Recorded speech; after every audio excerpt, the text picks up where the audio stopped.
বিয়ের প্রথম দিন শ্বশুরবাড়িতে এসে চোরের অপবাদ পেয়ে হতবাক হয়ে যায় রোজা। অশ্রুসিক্ত চোখে তাকিয়ে আছে সকলের পানে। প্রথম দিন আসতে না আসতেই এত বড় চোর অপবাদে সত্যি আশ্চর্য হয়ে গেছে রোজা। রোজার শাশুড়ি জেসমিন বেগমের কথায় তার দিকে তাকালো রোজা। তিনি বললেন, ছি ছি, এমনটা তো তোমার থেকে আশা করিনি নতুন বৌমা। বাড়ি ভর্তি মানুষ, সকলের সামনে নাক কাটা গেল আমার। আমি কিভাবে সবার সামনে মুখ দেখাবো বলো? তুমি এমনটা কেন করলে নতুন বৌমা? শাশুড়ির কথায় স্তব্ধ হয়ে যায় রোজা। বলার ভাষা হারিয়ে ফেলেছে। মুখ দিয়ে কিছু উচ্চারণ করতে যাচ্ছে কিন্তু পারছে না। কেউ যেন তার গলাটা শক্ত করে চেপে ধরে রেখেছে। দু চোখ বেয়ে টপ টপ করে পানি পড়ছে। চুরি না করেও যদি চোরের অপবাদ পেতে হয় তাহলে কি সহ্য করা যায়? রোজা একটু আগের ঘটনায় চলে যায়। বাবার বাড়ি থেকে শ্বশুর বাড়িতে এসেছে রোজা। সদ্য বিবাহিতা রোজা। বাবা মা জাঁকজমক ভাবেই তার বিয়ে দিয়েছে। শ্বশুর বাড়িতে এসেছে মাত্র ঘন্টাখানেক মতো হয়েছে। রোজাকে একটা রুমে রাখা হয়। রুমটা কার জানে না রোজা, তবে আন্দাজ করেছে এটা তার বড় জামাইয়ের রুম। তার বড় যা হাসি মুখে তাকে এই রুমে রেখে গেছে। রোজাও ভদ্রমেয়ের মতো বসে আছে বিছানায়। রুমের মধ্যে মানুষ যাওয়া আসা করছে।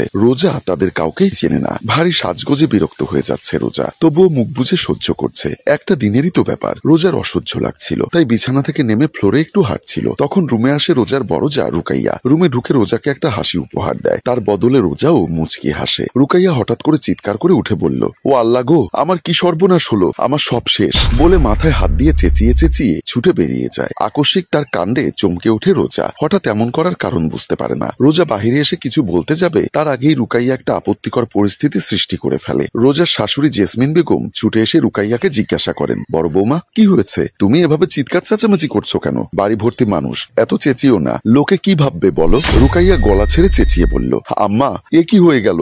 আমার এত শখের জিনিস এক নিমেষেই হারিয়ে গেল। রুকাইয়ার কথায় তিনি অবাক হয়ে বললেন, বড় বৌমা, কি হয়েছে সোজাসুজি বলো তো। এভাবে কান্না করলে আমরা বুঝবো কি করে? আর তোমার শখের জিনিস মানে? ঠিক বুঝলাম না। রুকাইয়া রোজার দিকে তাকিয়ে ফের শাশুড়ির দিকে তাকিয়ে কান্না মাখা গলায় বলল, আম্মা, আমার শখের দুলটা চুরি হয়ে গেছে। আমি একটু আগে রোজাকে বসিয়ে টেবিলের উপর খুলে রেখে বাহিরে গেছি, আর এখন সেটা আর পাচ্ছি না। কেউ চুরি করে নিয়েছে। জেসমিন বেগম অবাক হয়ে বললেন, কি বলছো তুমি? আমি তো তোমার কানে দুল দেখতে পাচ্ছি। রুকাইয়া কিছুটা থতমতো খেয়ে বলল, আরে আম্মা, এগুলা না। বিকালে আমি আমার ভাইয়ের বিদেশ থেকে আনা দামি কানের দুলগুলো পরেছিলাম। তারপর ভাবলাম বিয়ে বাড়িতে অনেক মানুষ, তাই এগুলো খুলে এগুলো পরলাম। জেসমিন বেগম এসব শুনে আটকে ওঠেন। হতভম্ব হয়ে বললেন, এটা তুমি কি বলছো বড় বৌমা? চুরি হয়ে গেছে মানেটা কি? কে চুরি করলো? তুমি কি কিছু জানো? রুকাইয়া ন্যাকা কান্না করে বলল, আম্মা, আমি তো কিছু জানি না, তবে এই রুমে রোজা ছাড়া কেউ ছিল না। সহসা বড় জায়ের কথায় আটকে ওঠে রোজা। এই রুমে সে ছাড়া আর কেউ ছিল না। তিনি কি মিন করতে চাইছেন? এটা কিভাবে বলছেন তিনি? রুকাইয়া আবার বলল, আম্মা, আমার মনে হয় রোজাই আমার দুলটা সরিয়েছে।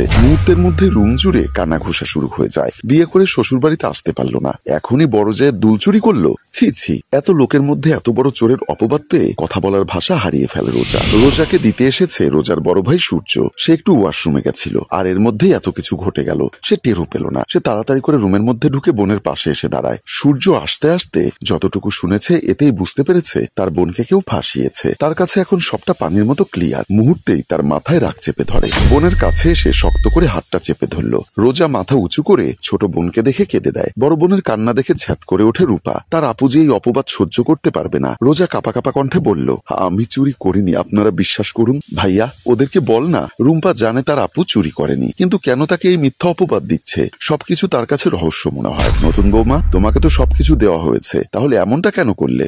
রোজা কিছু বলতে যাবে, তারা আগেই রোজার হাত চেপে ধরে বড় ভাই সূর্য।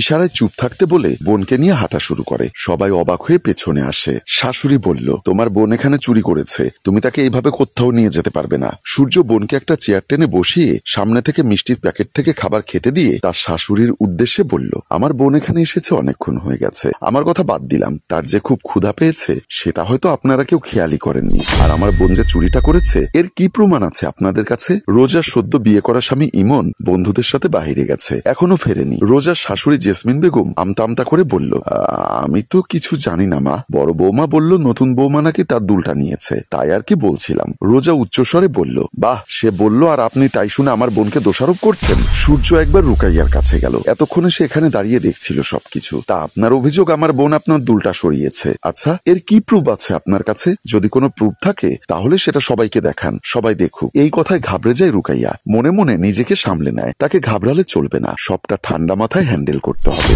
রুকাইয়া তেজ দেখিয়ে বলে, শুনুন ভাই, এই রুমে আপনার বোন ছাড়া আর কেউ ছিল না। এর থেকেই তো বোঝা যায় দুলটা এই মেয়েটা ছাড়া কেউ নেয়নি। রুমে কেউ ছিল না মানেই দুলটা আমার বোন নিয়েছে, আর এতেই সবাই বিশ্বাস করে নেবে এই জঘন্য কাজটা আমার বোন করেছে। খুব ভালো প্ল্যান করেছেন আপনি। রুকাইয়া রাগ দেখিয়ে বলল, প্ল্যান মানে? আপনি কি বলতে চাইছেন? শুনুন, আপনি আমার বোনের শ্বশুর বাড়ির লোক, তাই সম্মান দিয়ে কথা বলছি। তার মানে এই নয় যে সবকিছু মুখ বুঝে সহ্য করে নিব। রুকাইয়া ন্যাকা কান্না করে শাশুড়িকে বলে, আম্মা দেখেন না কি বলছে, আমাদের বাড়িতে এসে আমাদেরকেই কথা শোনাচ্ছে। কত বড় সাহস!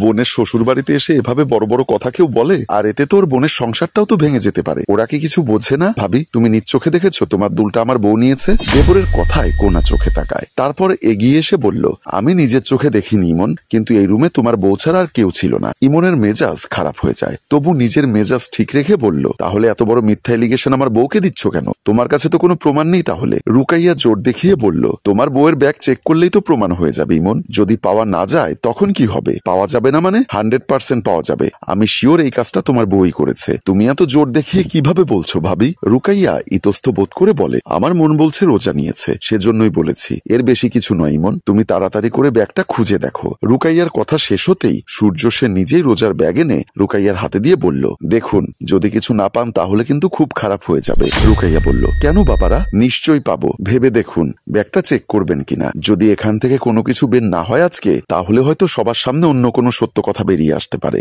এই নিন, চেক করুন। রুকাইয়া কাপা কাপা হাতে ব্যাগটা হাতে নিয়ে দাঁড়িয়ে রইল। সে বুঝতে পারছে না সূর্য এতটা আত্মবিশ্বাসী হয়ে কিভাবে বলছে যে এখানে কিছুই পাওয়া যাবে না। তার মানে কি তার কপালে বিপদ আছে আজকে? এদিকে তার দেবর এবং শাশুড়ি দুজনেই তাকে বারবার বলছে ব্যাগ চেক করতে, কিন্তু তার সাহস হচ্ছে না। প্রিয় ভিউয়ার্স, গল্পটির দ্বিতীয় অংশ দেখতে চাইলে অবশ্যই আমাদের গল্পটি শেয়ার করে আমাদের পাশেই থাকবেন। ধন্যবাদ জানাচ্ছি সবাইকে। গল্পটির ভাবনা ও পরিচালনায় অভি, ক্যামেরায় রানা বৈরাগী এবং প্রযোজনায় মঞ্জুর মোর্শেদ। ধন্যবাদ।